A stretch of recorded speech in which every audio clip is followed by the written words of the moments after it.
बिस्मिल्लाहिर्रहमानिर्रहीम। आज हम बनाने जा रहे हैं आलू कीमा रेसिपी। आप बोलेंगे कि हर घर में ही बनता है आलू कीमा और बहुत ही आसान तरीका है। बिल्कुल बहुत ही आसान तरीका है, लेकिन एक दो चीज़ें मैंने इसमें डिफरेंट ऐड की हैं जिससे इसका टेस्ट और भी ज़्यादा अच्छा हो गया था। अगर आप जानना चाहते हैं तो वीडियो को बिना स्किप कीजिए, पूरा देखिएगा ताकि आपको समझ आ सके। और अगर आप मेरे चैनल पर न्यू हैं तो सब्सक्राइब ज़रूर कर लीजिएगा ताकि आपको ऐसी अच्छी अच्छी रेसिपीज़ देखने को मिलती रहें। चलिए हम रेसिपी स्टार्ट करते हैं। उसके लिए हमें जो चीज़ें चाहिए, 2 प्याज, 2 टमाटर बारीक कट कर लेंगे प्याज और टमाटर को। और प्याज जब हमारी रेडिश ब्राउन हो जाएगी उसके अंदर हम अदरक लहसुन का पेस्ट ऐड करेंगे। अदरक लहसुन का पेस्ट मैं यहाँ दिखाना भूल गई हूँ, लेकिन आप ऐड कर लीजिएगा। अदरक लहसुन का पेस्ट ऐड करने के बाद हम इसके अंदर टमाटर ऐड कर देंगे। टमाटर ऐड करने के बाद इसको अच्छे से भून लेंगे और फिर हम स्पाइसेस ऐड करेंगे। स्पाइसेस मैंने लिख दिए हैं, फिर भी मैं आपको बता देती हूँ। यहाँ मैंने हल्दी ली है 1/4 चम्मच, पिसी हुई लाल मिर्च 1 चम्मच, कुटी हुई लाल मिर्च आधा चम्मच, धनिया पाउडर 1 चम्मच, गरम मसाला पाउडर 1/4 चम्मच, नमक 1/2 चम्मच यानी कि आधा चम्मच।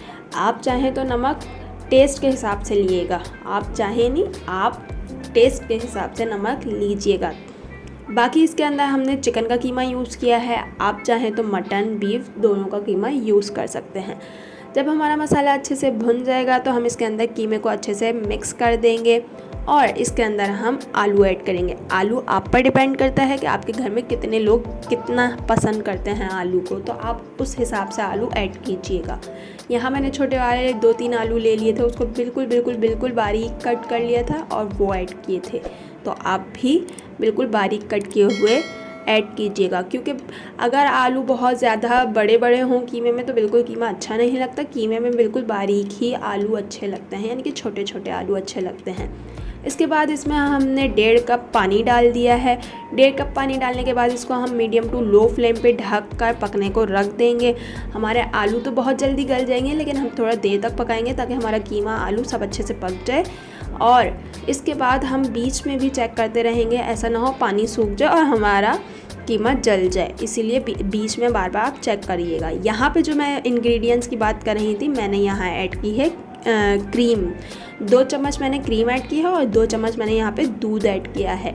हो सकता है आप लोग भी यूज़ करते हो, लेकिन यहाँ मैंने सेकंड टाइम यूज़ किया है जिससे इसका टेस्ट बहुत ही अच्छा आया था।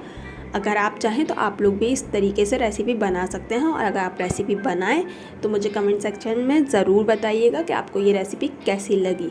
इसके बाद इसको हम अच्छे से भून लेंगे।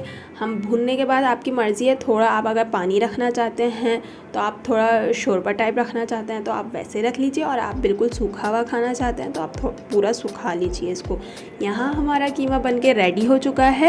यहाँ आप कीमे की फ़ाइनल लुक बिल्कुल देख सकते हैं। आप इसके अंदर हरा धनिया, फ्रेश हरा धनिया, हरी मिर्चें भी ऐड कर सकते हैं, उससे और भी ज़्यादा अच्छा लुक आ जाता है और टेस्ट भी अच्छा आ जाता है हरे धनिए से। लेकिन यहाँ मेरे पास सूखा हुआ रखा हुआ था पार्सले जो आता है, वो मैंने यूज़ कर लिया था। आप फ्रेश यूज़ कीजिएगा ताकि आपका कीमा और भी ज़्यादा टेस्टी बन सके। चलिए मिलते हैं नेक्स्ट वीडियो में, तब तक अपना बहुत सारा ख्याल रखिए। वीडियो पसंद आए तो लाइक शेयर एंड सब्सक्राइब करना बिल्कुल ना भूलिए। अल्लाह हाफिज़।